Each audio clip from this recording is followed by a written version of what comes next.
بسم اللہ الرحمن الرحیم نحمدہ ونصلی ونسلم علی رسولہ الکریم۔ آج کی رات پوری دنیا کے انسانوں کے لیے بہت اہم ہے، اور خطے کے امن کے لیے بھی بہت ضروری ہے، اور دنیا کے امن کے لیے بھی بہت ضروری ہے۔ ہم اس وقت ایک تیسری عالمی جنگ کی طرف جا رہے ہیں، اور جس کے اندر جو یونائٹڈ نیشن ہے وہ ناکام ہو گئی، G20 ناکام ہو گئی، G7 G8 ناکام ہو گئے، عرب لیگ سب ناکام ہو گئے، اور ساری دنیا نے اس وقت دیکھنا شروع کر دیا، تو پاکستان کو دیکھنا شروع کر دیا۔ الحمدللہ پاکستان نے اپنا وہ کردار ادا کیا ہے جو ماضی میں کہیں ملتا نہیں ہے، اور آگے بھی اگر ملے تو اللہ کے کرم و فضل سے ملے۔ لیکن کل کا جو دن ہے وہ اتنا اہم ترین ہے کہ ساری دنیا کی نظریں اسلام آباد پہ لگی ہیں، چاہے وہ امریکہ ہے، چاہے وہ برٹش ہے، چاہے دنیا کا کوئی ملک ہے، چاہے رشیا ہے اور چاہے چائنا ہے۔ ساری دنیا اس وقت پاکستان کو دیکھ رہی ہے، اور اس وقت پاکستان نے جو اپنا کردار ادا کیا ہے، پاکستان کے وزیر اعظم نے، پاکستان کے فیلڈ مارشل نے، آرمی چیف نے، پاکستان کی جو وزارت خارجہ ہے، فورن افیئرز منسٹری ہے، اس نے جو اپنا کردار ادا کیا ہے وہ ایسا کردار ادا کیا ہے جو کہ صدیوں تک یاد رہے گا، اور آج سے پہلے کبھی ایسا نہ ہو سکا، اور آگے بھی اگر ہوگا تو اللہ کے فضل و کرم سے ہوگا۔ اس کے اندر آپ لوگوں کو اپنی دعائیں استعمال کرنی ہے۔ کل جو ہونے جا رہا ہے وہ اتنا اہم ہے، صرف خطے کے مستقبل کے لیے نہیں بلکہ دنیا کے مستقبل کے لیے۔ ایک عالمی جنگ ہوتے ہوتے اس کے درمیان آڑ اگر آیا تو پاکستان آیا، ساری دنیا نے دیکھا تو پاکستان کو دیکھا، اور بہت لمبی بات ہے،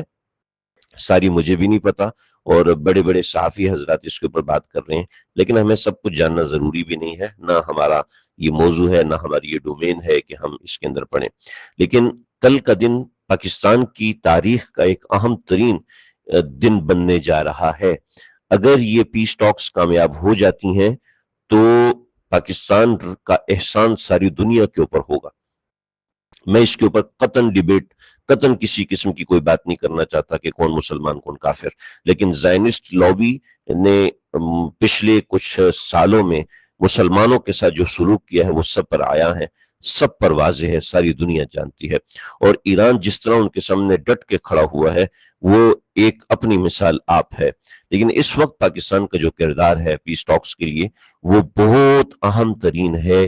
بہت اہم ترین ہے۔ میرے آپ کے پاس ایک بہت بڑا ہتھیار ہے جس ہتھیار کو ہم نے استعمال کرنا ہے، خاص طور پہ آج کے دن میں استعمال کرنا ہے، کہ وہ آج کی رات شب جمعہ ہے، شب جمعہ میں دعائیں قبول ہوتی ہیں، اللہ کا قرب ہوتا ہے، خاص الخاص رات ہوتی ہے۔ اس رات کے اندر آپ نے دعائیں کرنی ہیں، اور ساری دنیا کی نظر پاکستان پر ہے۔ کچھ روحانی شخصیات ایسی رہی ہیں پاکستان کے اندر، بلکہ کہیں تو ساری دنیا کے اندر،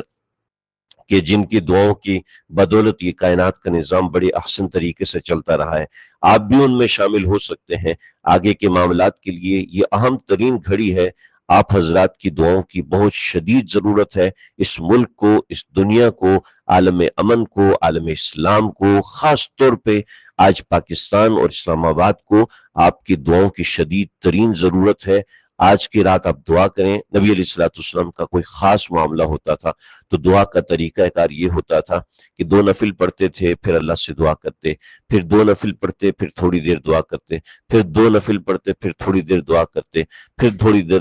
اس طرح آپ راتیں گزار دیتے۔ ہمارے اکابر بزرگوں کو ہم نے دیکھا کہ جب کوئی خاص معاملہ ہوتا تو وہ یہی ہوتا کہ وہ مسجد میں مصلی ان کا بچ جاتا تھا، اور کرسی پہ ہوتے تو کرسی لگ جاتی، آگے مصلی بچ جاتا، 2 رکعت نماز پڑھتے، پھر اللہ سے دعا، 2 رکعت نماز پڑھتے، پھر اللہ سے دعا، 2 رکعت نماز پڑھتے، پھر اللہ سے دعا۔ ہم آدھا گھنٹہ تو اس طرح گزاریں، 1 گھنٹہ اس طرح گزاریں کہ رجوع اللہ کریں، کہ یہ جو حالات اس وقت دنیا میں آئے کہ آب ہرمز بند ہو گئی، اور جس کی وجہ سے پوری دنیا میں تیل کی سپلائی متاثر، جس کی وجہ سے دودھ، بجلی، گیس اور ہر چیز متاثر ہوئی، غریب کا چولہا ٹھنڈا ہونا شروع ہو گیا، لوگ جرم کرنے پہ مجبور ہو گئے، اور طرح طرح کی چیزیں، قحط کا سا سما ہونا شروع ہو گیا، اور وہ جو قیامت کا منظر ہے کہ